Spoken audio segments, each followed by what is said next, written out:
Bom, agora todos ouvem? Tudo certo? Ok, começando. Então, para mim é muito importante... Inicia a tua apresentação, Flamarão, que eu acho que você estava sem som, tá? Ok, obrigado, Marcelo. Prazer, então, em estar aqui para poder conversar um pouco com vocês, dialogar um pouco com o Marcelo, com o JB, né, sobre esse tema que é muito importante para nós, no Conselho e para a população. Saber que a população pode interferir diretamente nos rumos da saúde pública no município e em todos os lugares em que ela se faça presente. Meu nome, então, é Luiz Flamarion, sou militante sindical e milito na área de saúde do trabalhador. Sou coordenador da Comissão Intersetorial de Saúde do Trabalhador aqui do Conselho Municipal. Mais tarde, então, a gente vai falar nos aspectos da conferência e dos conselhos. Obrigado. Obrigado, Flamarion. Agora eu vou apresentar, vou deixar para o Jaime falar um pouquinho no que ele é formado, enfim. Boa tarde, Jaime, tudo bem contigo? Meu companheiro JB, que é nosso assessor técnico aqui do Conselho, então te apresenta aí, JB. Baixa um pouquinho a tua câmera aí, fica mais... Aí eu acho que aí tá bem um pouquinho, mas... Então, boa tarde, JB, seja bem-vindo nessa live aí para falar um pouquinho do controle social e também das conferências municipais, estaduais e federais que se dá no nosso país. Então, boa tarde, te apresenta e vamos iniciar nosso tema que tu vai abordar aí, que é o controle social. Boa tarde, boa tarde a todos e todas. Eu sou o JB, sou formado em administração e especialista em gestão do trabalho e educação em saúde. Hoje nós vamos tocar num tópico sensível à democracia brasileira, que depois de muitos anos de luta e uma democracia ainda jovem, nós temos uma das...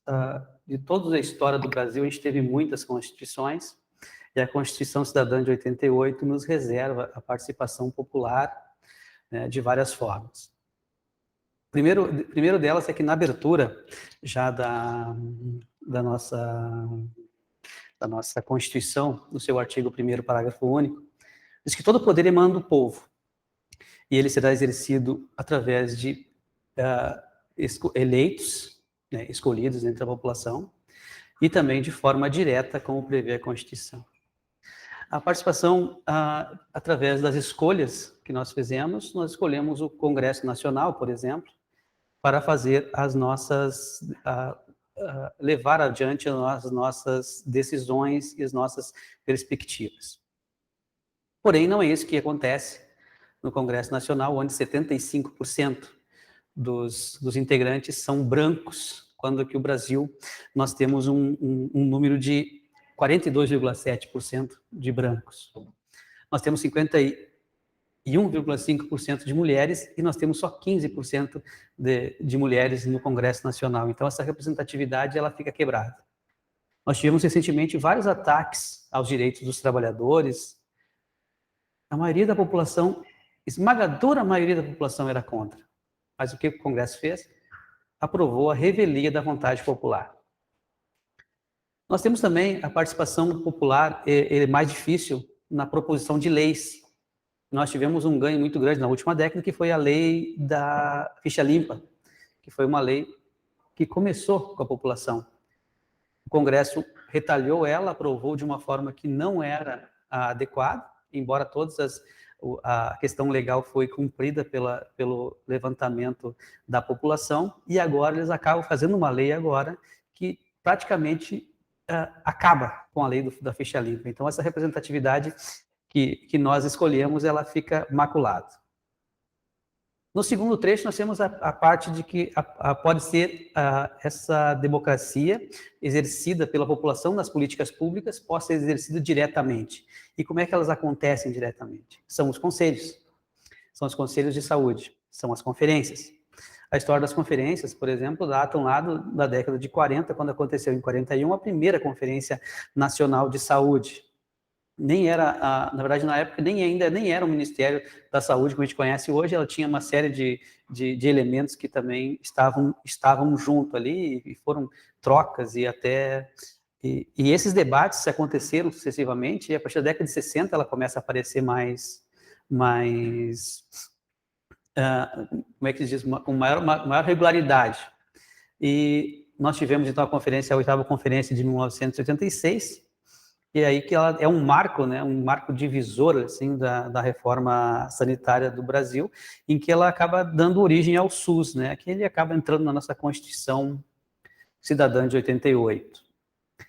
Mas apenas em 90 é que sai a lei que cria uma das maiores políticas públicas do Brasil, que não é uma política de governo, não é uma política partidária, é uma política pública, que é o SUS.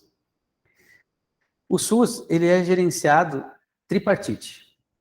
Isso significa que é a população, o gestor e os prestadores de serviços no SUS, e os usuários, os trabalhadores, usuários, gestor e prestadores de serviços do SUS, isso numa paridade inimaginável em outros tempos. 50% de usuário, 25% trabalhadores, 25% gestor e prestador de serviços. Por que isso acontece? É que para nós termos a decisão das pessoas que estão lá na ponta sendo atendidas pelo SUS e elas exporem as suas necessidades e as faltas que tem nas suas comunidades.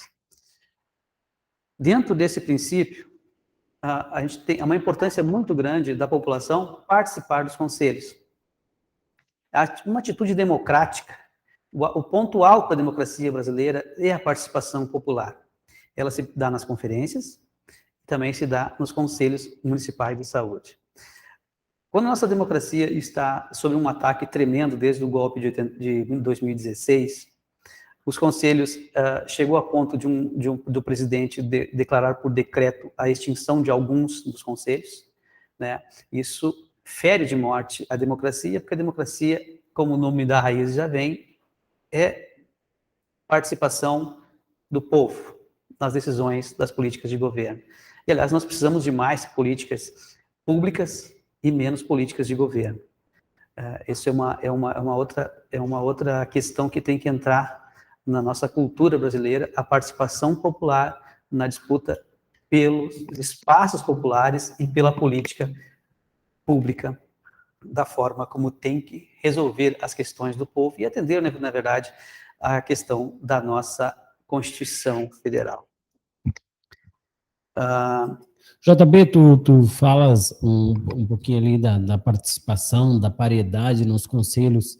E como se dá, como que os usuários do SUS, por exemplo, eles conseguem participar de um conselho, como é a participação dos trabalhadores em saúde nos conselhos e dos gestores e prestadores de serviço? Explica um pouquinho melhor para aqueles que estão nos assistindo ali, entenderem um pouquinho desse processo, como se dá a participação nos conselhos, e também se os gestores, eles respeitam as decisões dos conselhos, porque os conselhos têm isso ali que se dá as decisões, e os gestores, a princípio, que diz na lei, né, JB, eles têm que respeitar as decisões que são feitas lá no conselho, os documentos que são constituídos lá no conselho. Então, fala um pouquinho para nós a esse respeito aí, doutor.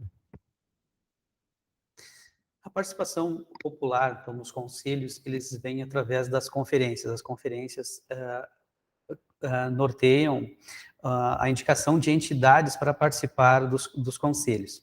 Associações comunitárias, associações de pessoas com deficiência, por exemplo, várias outras instituições agora que... Clube de Mães e mais umas outras instituições que representam os usuários. Essas entidades indicam os representantes da comunidade para que eles venham até o conselho e seja representante das políticas necessárias dessas regiões.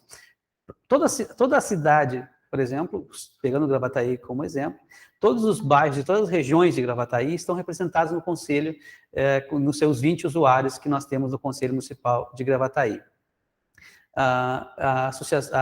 Os sindicatos também são uma outra ferramenta importante na participação popular representando os usuários, né?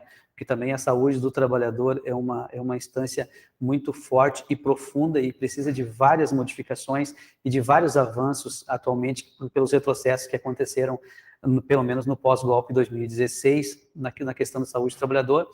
A gente está vendo aí alguns serestes com ataques aí, né? A gente teve em Santa Catarina, em Criciúma, os ataques que o sereste de lá está sofrendo.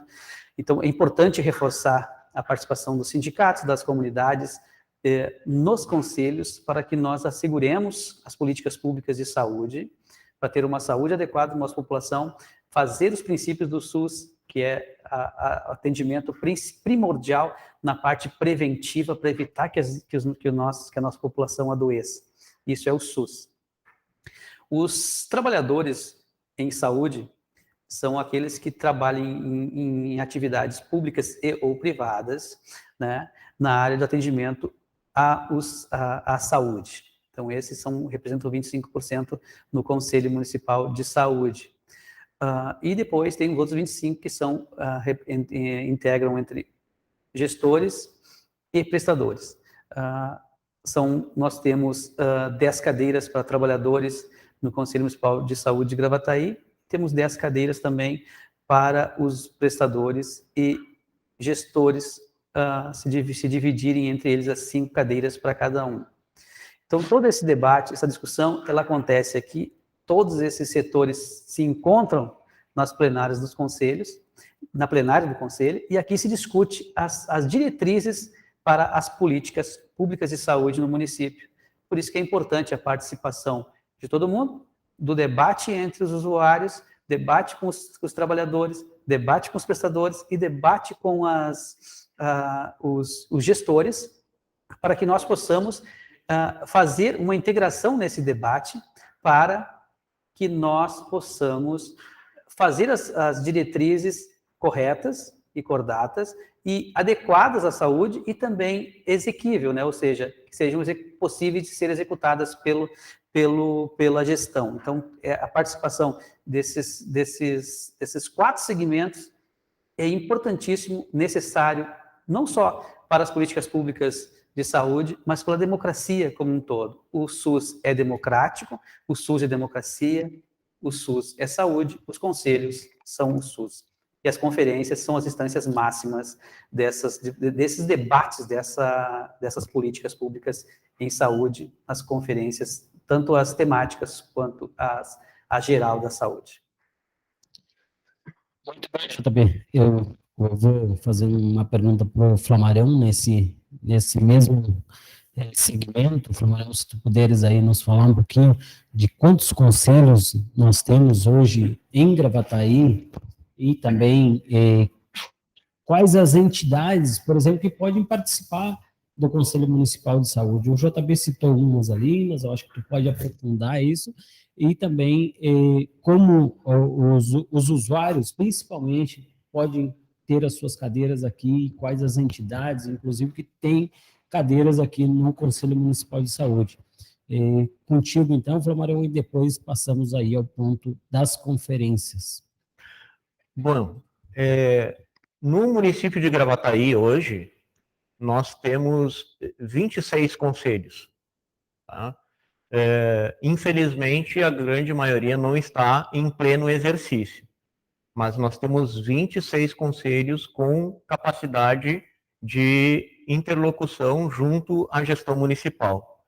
Como disse um dia um procurador-geral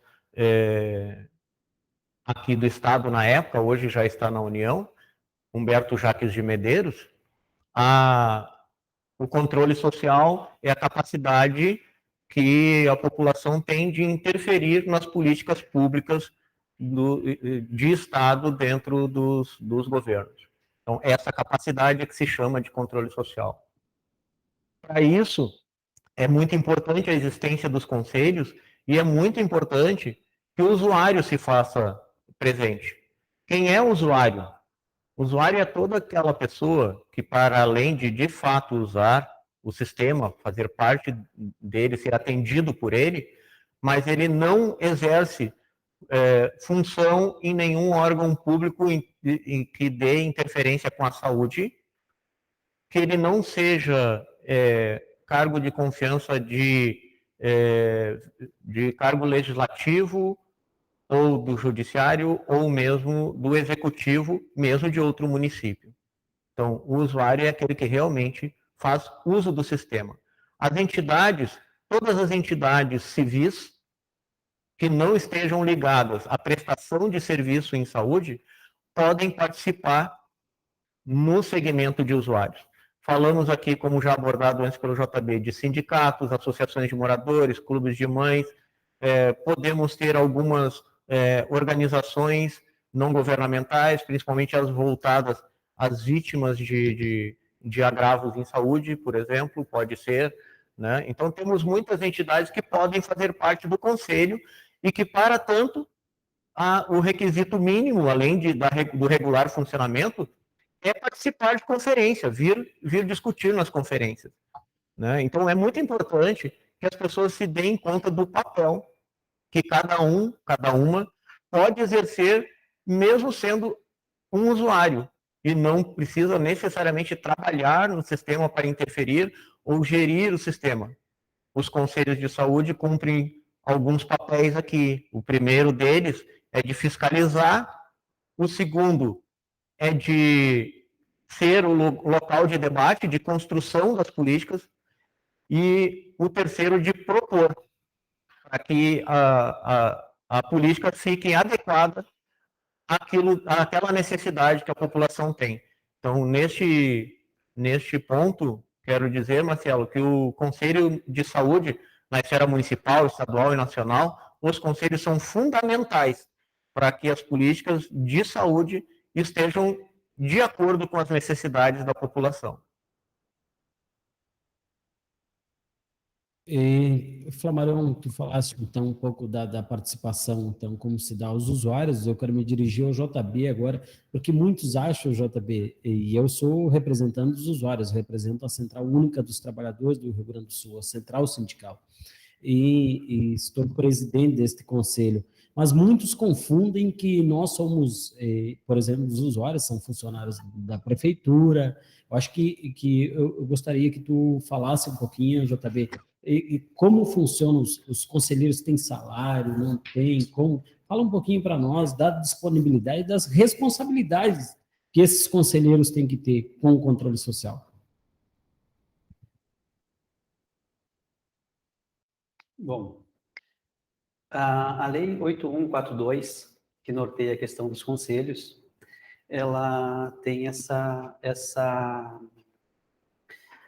prerrogativa, né, dos conselheiros serem trabalho voluntário e de responsabilidade junto aos gestores nas formulações das políticas públicas. E essa situação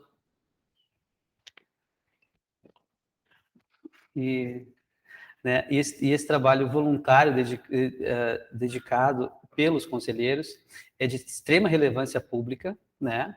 Sendo que a legislação também permite que os usuários a serviço do SUS sejam dispensados também do seu trabalho, ou seja, tenha a sua falta abonada no momento que ele estiver no conselho. Geralmente, a questão das empresas privadas, principalmente, elas não respeitam muito essa normativa, e também alguns casos de governos também que não respeitam essa determinação, né, de que o conselheiro é um serviço importantíssimo para o serviço público, pelas políticas públicas de saúde e de extrema relevância no SUS, né? Os conselheiros, muitas verbas, muitas políticas, elas não acontecem se não passar pelo conselho, né? E ao mesmo tempo que essas políticas também, se elas forem mal formuladas, causarem danos ao erário, o conselheiro também ele acaba sendo responsabilizado junto com a gestão. Então não é uma prerrogativa de brincadeira de estar aqui, né? Ninguém está brincando, todo mundo está trabalhando um trabalho sério e pautado na política pública de saúde. Nós temos deveres e responsabilidades. Nós atuamos, os conselheiros, mesmo os usuários, são considerados para muitos efeitos como servidores públicos especiais, né? Por não ter salários, né? Então, assim, é um trabalho sério e também em defesa do SUS, que é algo mais importante, porque é a maior política pública de saúde do planeta. Há outros países que vêm copiar a nossa política pública de saúde e esse sistema de gerenciamento do SUS. E quando os gestores não respeitam as deliberações dos conselhos municipais de saúde, dos conselhos estaduais de saúde, do Conselho Nacional de Saúde, eles estão incorrendo em crime de responsabilidade. Por quê? Porque o debate, eles estão dentro. Então, se as aprovações aconteceram aqui e eles não cumprem, eles também fizeram parte do debate. E isso é um ato antidemocrático, na verdade, né? Não acatar o que os conselheiros e o conselho deliberou. Por isso que o conselho tem 40 integrantes. Não dá para dizer que a política partiu da cabeça de um ou da cabeça de outro. São 40 pessoas decidindo as políticas públicas com representação de todos os bairros da cidade, ou seja, uma representação que nem a Câmara de Vereadores consegue ter em seus quadros. Tão grande a divisão pela cidade de Gravataí.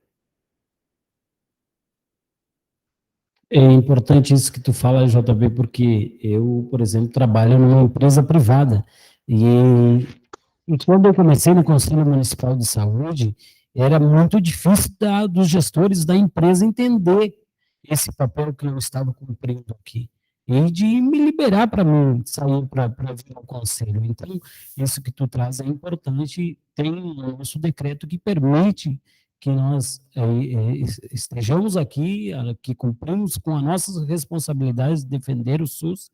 Então, isso que tu traz é muito importante. Eu quero me dirigir ao Flamarão agora, porque eu quero que o Flamarão fale um pouquinho de o que o Conselho faz sobre o orçamento da saúde, qual o papel do Conselho nesses fatores, o Flamarão, e tu traga aqui um pouquinho para nós, então, o JB já falou das políticas públicas, então fala um pouquinho mais para nós aí de como se dá e essa participação do Conselho também no Plano Municipal de Saúde, no PAS, na RAG, fala um pouquinho para nós desses temas aí, logo passamos então a falar um pouquinho das conferências.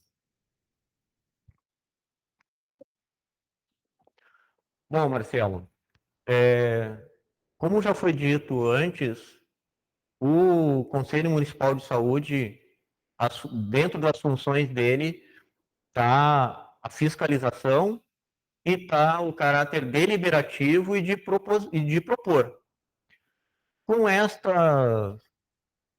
essa finalidade que o Conselho tem, e sendo o órgão de deliberação, um órgão de deliberação máximo na política de saúde do município,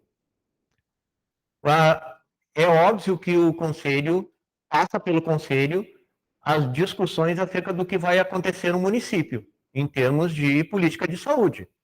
Muito importante que os conselheiros tenham ciência do que está sendo proposto, que façam as propostas, mas sabendo que a execução dessas políticas passa por ter um orçamento adequado para que ocorra essas políticas, para que elas possam acontecer.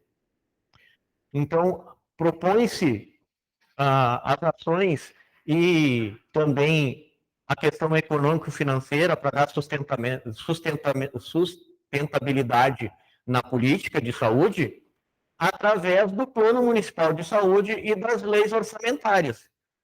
Estas, no tocante à saúde, devem passar antes aqui no Conselho para depois ir para uma Câmara de Vereadores.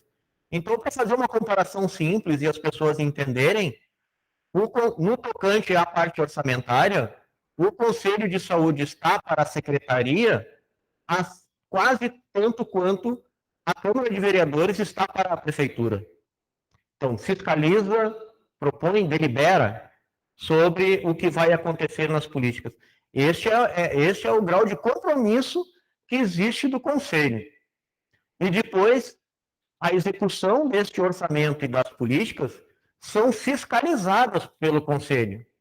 Então, aqui se trabalha com comissões, se divide para as comissões para essa fiscalização, para a elaboração do Plano Municipal de Saúde, para a elaboração das ações específicas em diversas áreas, como saúde mental, saúde do trabalhador, saúde da mulher, né, saúde do idoso, da população negra. Todas essas políticas partiram de uma discussão dentro do Conselho Municipal de Saúde, nos diversos durante todo esse tempo que vem sendo desenvolvido em Gravataí e também aí correspondente a nível estadual e nível nacional. Quando se fala hoje de qualquer política de saúde que tem uma portaria ou tem uma lei a nível nacional, ela começou nas discussões da conferência, passou por deliberações do Conselho e a partir dali se tornou lei e é cobrada a ação e o financiamento dessas ações. Então, é de fundamental importância o Conselho Municipal de Saúde e as conferências de saúde. Já que as conferências de saúde, quem faz as conferências? Como que elas são constituídas? Como que é eleito os delegados, enfim, nas conferências ali? E para onde irão os conselheiros eleitos na municipal e depois, por consequência, na estadual? Enfim, dá uma falada para nós aí como se dá a abertura das conferências e quem faz as conferências. Bem, as conferências, como eu disse, é um organismo de deliberação máxima do sistema de saúde. A Constituição Federal e depois a Lei 8080 disse que a instância de participação da comunidade do controle social é dividida entre conselhos e conferências. As conferências, então, apontam todas as diretrizes sobre a política de saúde que vão ocorrer no município, no estado e no país. Bem, as conferências gerais de saúde, elas devem ocorrer a cada 4 anos, ou em tempo extraordinário, se assim for deliberado pelo Conselho Nacional de Saúde. Teremos uma logo ali o ano que vem, que será chamada pelo Conselho Nacional de Saúde. Mas essas conferências são chamadas pelos conselhos. Começa deliberado no Conselho Nacional, depois passa pelos conselhos estaduais, e o Conselho Municipal chama, então, no âmbito do município, a Conferência de Saúde e chama a população como um todo. Pode ser individualmente ou através de uma entidade, sindicato, associação, o que for, para participar dessa discussão da conferência. Teremos uma logo ali, daqui a 10 dias, se não me falha a memória, depois será abordado o assunto, aqui no município sobre um tema específico, sobre saúde mental, que logo mais falaremos sobre isso. Então, são chamadas as conferências pelos conselhos e participa das conferências de saúde no município todos os munícipes, todos os habitantes do município que desejam participar, que se credenciem a participar. No município, se escolhe, então, uma delegação, ou seja, pessoas que participam da discussão no município, para que elas, então, sejam eleitas na conferência municipal para participarem da conferência estadual, que seria o próximo nível para fazer, então, a discussão e as propostas do nível estadual. Do nível estadual, da mesma forma, elege uma delegação para ir ao nível nacional para defender, então, aquelas diretrizes nacionais de política de saúde. Então, um breve resumo, Marcelo, assim ocorrem as conferências. Né? É o exemplo mais amplo de participação da população, do cidadão, de interferência nas políticas do país, notadamente a questão das políticas de saúde. Muito bem, Flamengo. Vou me dirigir ao JB agora. JB, nós entramos no tema conferências e a pandemia agravou muito, e vamos já citar aqui a conferência que é logo aqui, dia 10 e 11 de dezembro, que é a Conferência Saúde Mental, mas a pandemia agravou muito a saúde mental da população aqui no Brasil e no mundo, por consequência do trabalho, da pandemia, do agravo da pandemia, enfim, as mudanças também nas legislações trabalhistas, mudança do trabalho, carga de trabalho. Eu queria que tu falasse um pouquinho para nós, JB, como tu vê hoje que está essa carga de adoecimentos da saúde mental hoje no país, no município e no mundo. Bom, a saúde, ela não é simplesmente a ausência de doenças, né? Nós temos que levar isso sempre no primeiro plano. Tudo o que nos cerca afeta a nossa saúde. O trabalho, né? A ausência de lazer, e atualmente, nessa pandemia, a ausência de contato com as pessoas também nos adoeceu. Para além disso, nós temos uma crise política, além da sanitária, que nos afeta economicamente. Nós temos 39 milhões de pessoas com problemas alimentares no país. Nós temos 9 milhões de pessoas passando fome e outros 30 milhões com problemas alimentares. Isso tudo nos causa transtornos na saúde pública. Em São Paulo, as pessoas já estão indo até as unidades de saúde não para pedir atendimento médico, mas para pedir comida. Então, a situação está brutal contra todos os brasileiros, trabalhadores e aqueles que perderam o emprego. Já temos mais de 40 milhões de pessoas na informalidade e 14 milhões de pessoas que estão desempregadas e uns quantos já que estão desalentados, inclusive, de procurar emprego. Tudo isso impacta, e muito, na saúde mental. E na saúde física das pessoas, nós estamos num estágio crítico.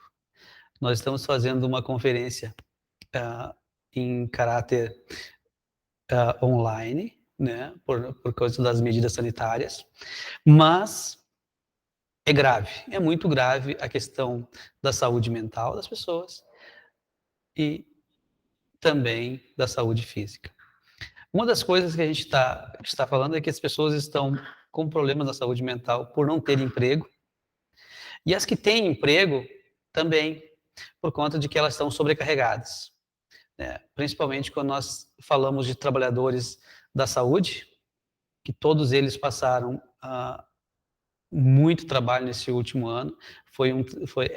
Trabalhar na saúde é desgastante, e na verdade não estamos aqui falando em trabalhar na saúde, né? Porque nós ultimamente estamos trabalhando apenas na doença, o que também nos afeta e muito. Os nossos trabalhadores da parte preventiva da saúde estão diminuindo, os governos não estão investindo na parte preventiva da saúde, o que está afetando ainda mais toda a estrutura. E você sabe, quando não se investe profundamente na parte da prevenção, as pessoas adoecem. Tratar doença é muito mais caro e muito mais pesado, no caso, para os trabalhadores, porque não é fácil fazer uma atuação num caso como aconteceu em março desse ano, onde tinha pessoas morrendo nas filas porque não conseguiu atendimento. É um estado gravíssimo. Você já imaginou como é que fica a mente, a cabeça e a saúde mental de um trabalhador que vê pessoas morrendo na sua volta e ela não tem condições físicas de atender? É isso, estamos falando disso. Nós estamos adoecidos e cada vez nos aprofundando mais nessa doença, nós estamos nos atolando nessa doença e mais ainda na saúde mental de todos os trabalhadores, esmagadoramente mais na área da saúde. Muito bem, JB. O JB falou um pouquinho, quero me dirigir ao Flammarion agora, do quanto nós estamos sofrendo com o desemprego, com a informalidade aí, hoje muitos trabalhadores aí trabalhando na informalidade, a uberização aumentou muito no nosso país, hoje tem pai de família aí que sai na madrugada e só chega em casa também na madrugada para levar seu sustento para sua casa. Flamarão, eu quero me dirigir à pergunta nesse sentido que o JB abordou aqui. A nossa saúde hoje, nossos hospitais, nossas unidades básicas, nossas UPAs, elas estão preparadas para receber esse usuário que vem com esse problema mental? Eles conseguem identificar? Como é que tu vê, Flamarão, hoje essa situação da saúde mental no nosso município, no nosso estado, no nosso país? Olha, Marcelo, e que bom que o JB já fez uma fala inicial sobre isso, da questão da saúde dos trabalhadores, porque marcadamente o maior problema de saúde mental hoje, e já não é de hoje, mas principalmente nessa época da pandemia, que já virou endemia, né, é a saúde mental dos trabalhadores. Claro que, muito óbvio, os trabalhadores na área da saúde têm sido muito afetados por conviver muito mais com a morte dentro dos seus atendimentos do que é o normal. Então, lidar com vida e morte o tempo inteiro é altamente prejudicial à saúde mental das pessoas. Mas também os outros trabalhadores, como abordou o Marcelo aqui, a questão de quem não tem emprego, quem está num vínculo precário, como foi aprovado recentemente a precarização das relações de trabalho pelo Congresso, na reforma trabalhista que houve, permitindo jornada intermitente, permitindo relações com PJ, né, com pessoa jurídica. Isso acaba prejudicando o vínculo com os trabalhadores. E tem aquelas pessoas que na saúde do trabalhador e na questão do mundo do trabalho são chamados de os sem trabalho, aqueles que não conseguem mais ter opção de trabalhar. Aquelas pessoas, ou por uma idade muito avançada, ou por algum agravo à saúde, ou por problema de formação em si, daquilo que é o seu saber sobre uma determinada função. Essa divisão do mundo do trabalho deixa este mar de pessoas que não conseguem trabalho não porque não querem, e sim porque estão fora do mercado de trabalho. A gente adoece psicologicamente pelo trabalho e sua questão degradante, seja pela questão que foi levantada aqui, de ver muita morte, notadamente a questão da saúde dos trabalhadores em saúde, como a multiplicação da jornada de trabalho que fazem os professores e professoras, porque trabalhar online mais do que triplica a sua jornada de trabalho, porque tem que explicar individualmente a um volume muito maior de alunos, né? Porque vai ter que ser, de fato, um por um para poder fazer. Tu não consegue juntar grupos ao mesmo tempo para fazer, não consegue elaborar um plano de aula que dê conta de uma turma especificamente. Esse plano de aula passa a ser quase que individualizado. E aí essas pessoas que não têm condições de estar no mercado de trabalho precisam achar um meio de se sustentar. E o meio de sustentar é se sujeitar a um vínculo precário. Tendo um vínculo precário, não sabendo o dia de amanhã, isso afeta muito a saúde mental dos trabalhadores. Então, nisso, esse é o principal foco da minha militância sindical ligada à saúde, é essa questão da saúde do trabalhador e, principalmente, nos últimos tempos, a saúde mental. Eu quero me dirigir ao JB agora. JB, a terceirização na saúde, hoje a gente está vendo que também ela está agravando a saúde mental desses trabalhadores que estão trabalhando nessas áreas terceirizadas e também estão afetando os usuários que estão indo lá.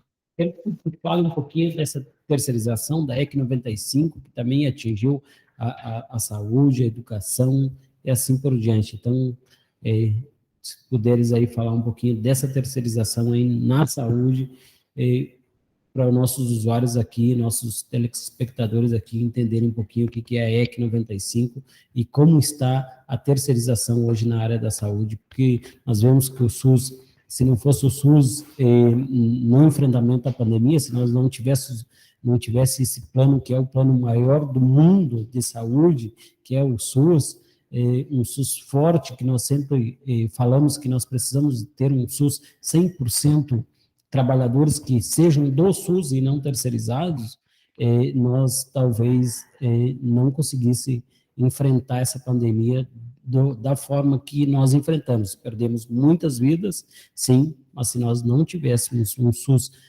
digamos, minimamente adequado, nós talvez aí perderia muita gente no nosso país.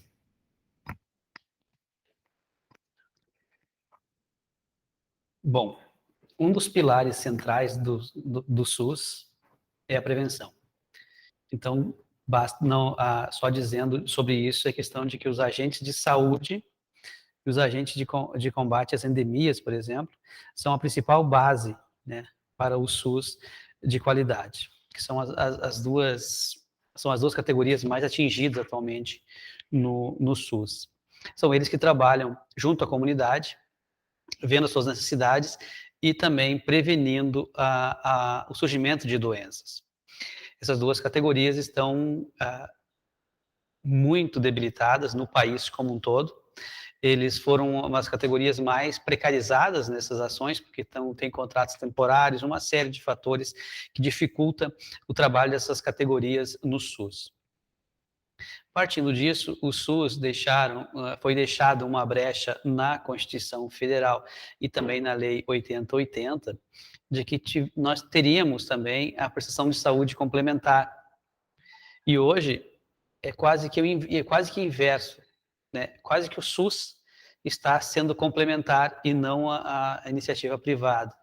Eles estão, basta ver os números dos planos de saúde que são vendidos, baseado apenas em visão de lucro. Tanto é que quando um usuário desses planos pagos tem uma doença grave, eles recorrem ao SUS para tratar esse paciente, para se livrar dos custos que é o tratamento com essa doença. Não é um nem dois casos, são vários casos nesse sentido.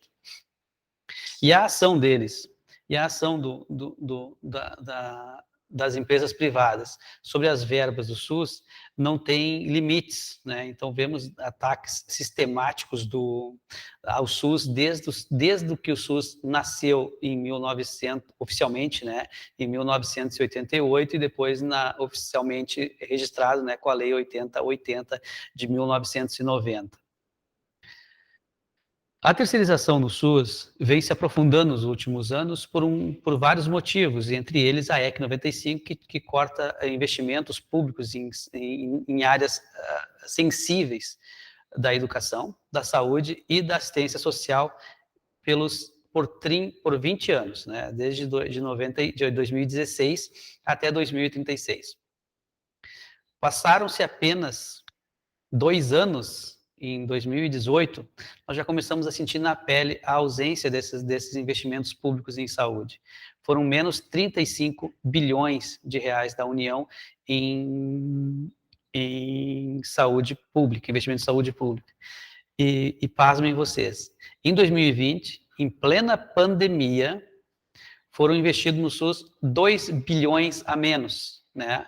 Nós tivemos um incremento, obviamente, por causa da lei sobre a questão de orçamento de guerra, que foi destinado alguns bilhões para o SUS. Mas, mesmo assim, tirada essa parte do combate à pandemia, obviamente, o investimento na saúde ficou 2 bilhões abaixo.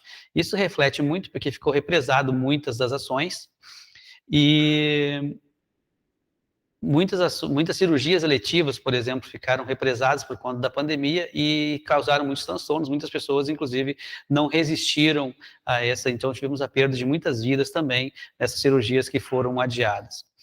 o SUS vem sofrendo os ataques constantes e vale lembrar que nós temos ainda mais 15 anos desse arrochamento. Se nós estamos agora sofrendo impiedosamente as ações em cima do SUS, daqui a 15 anos a gente até tem uma previsão do que vai acontecendo, mas a gente não gostaria de que isso acontecesse. Então, é importantíssimo que a comunidade se una e venha junto, lutar nas conferências, lutar nos conselhos, para que nós consigamos tirar a EC 95, extinguir com essa EC, e também a EC 86, que é aquela que faz os orçamentos impositivos das emendas parlamentares. Né? Isso, eles estão enviando verbos, às vezes, para áreas que não são... aliás, todas as áreas são necessárias, mas tem umas que são mais urgentes e elas ficam desassistidas porque não há vontade política nessas emendas.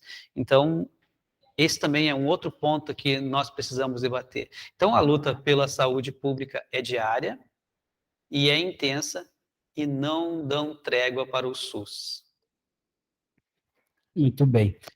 Flamarão, nós então temos nos aproximando aí da nossa conferência de saúde mental, que será então dia 10 e 11, 10 e 11 de dezembro, isso?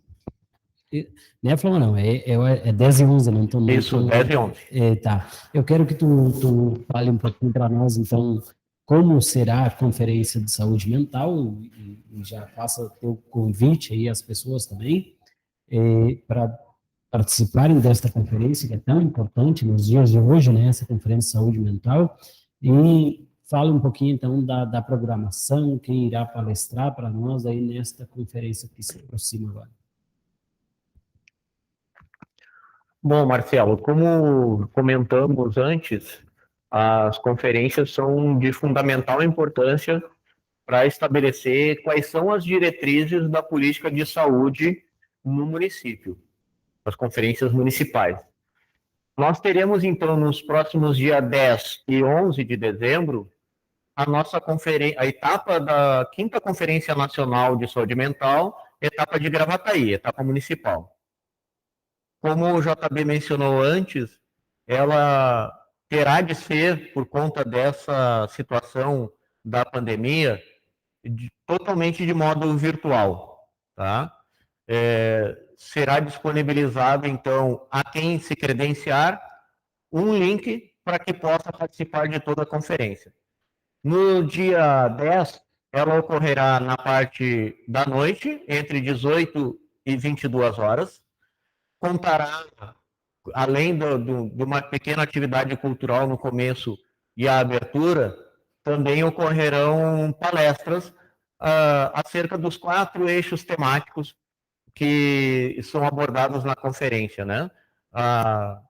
Sobre a questão da lógica antimanicomial, a reforma psiquiátrica, o cuidado em liberdade, né? E todas as outras questões que demandam do atendimento à saúde mental, o reforço da rede de atenção psicossocial.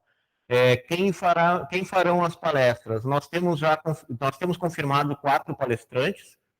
O Dr. Bruno Fagundes Perb, que é do Hospital de Clínicas de Porto Alegre, na área de saúde mental do hospital. A Alessandra Piada Rosa, que ela é assistente social e trabalha no CAPS 2, aqui de Gravataí. A Carol Veiga Cabral, que é psicóloga de formação, mestra em psicologia social na URGS, e entre outros títulos.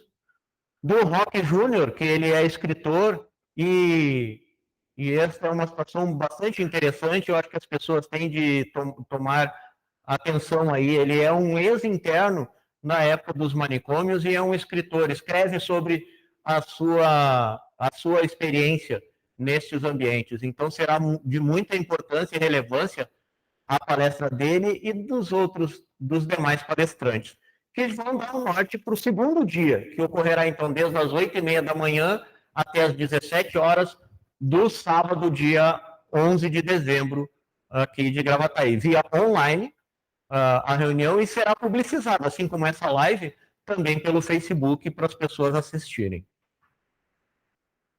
E, Flamarion, tu falou que as pessoas têm que se cadastrar.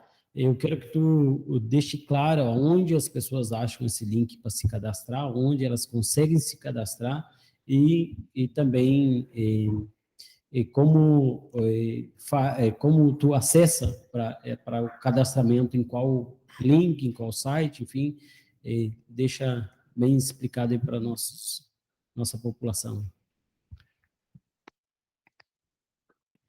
Bom, o link de acesso, ele está na página do Conselho Municipal de Saúde e é muito fácil de acessar. Tem um link com o símbolo da conferência na parte de baixo deste link da conferência, então tem um botão para que se clique ali e se entre num formulário do Google para fazer o cadastro. São poucos dados, a informação de residência, do que representa, se é que representa uma entidade ou não, telefone, e-mail, para que a gente possa fazer o contato e poder enviar toda a documentação necessária para as pessoas se apropriarem da discussão, inclusive esses eixos temáticos, o regimento que vai reger a conferência e que possa participar, então, com qualidade de discussão. Então, a página do Conselho é um principal acesso para este credenciamento. Essa mesma página que hoje vocês estão assistindo a essa live. Acho que é importante dizer, Flamarion, que não necessariamente tu precisa ser representante de uma entidade, né? Tu sendo um usuário, tu sendo trabalhador da saúde, não precisa representar uma associação, uma central sindical, enfim, um sindicato. Para toda a população esta conferência. Então, acho que é importante isso, né, Flamarion? Flamarion e JB, eu acho que nosso objetivo aqui, já estamos em 55 minutos de live, o máximo 1 hora que a gente pretende aqui encerrar em 1 hora, no máximo, era de 40 a 50 minutos, já passamos aí, mas o papo está muito bom. Então, eu quero agradecer vocês por esse momento aí, estarem falando um pouquinho do controle social, das conferências, e também fazendo esse convite para essa conferência que se aproxima, que é uma das conferências mais importantes, eu acho que é da saúde mental da nossa população. Então, que todos consigam aí entrar no nosso site, aí se inscrever na nossa página do Conselho Municipal de Saúde, está lá o link.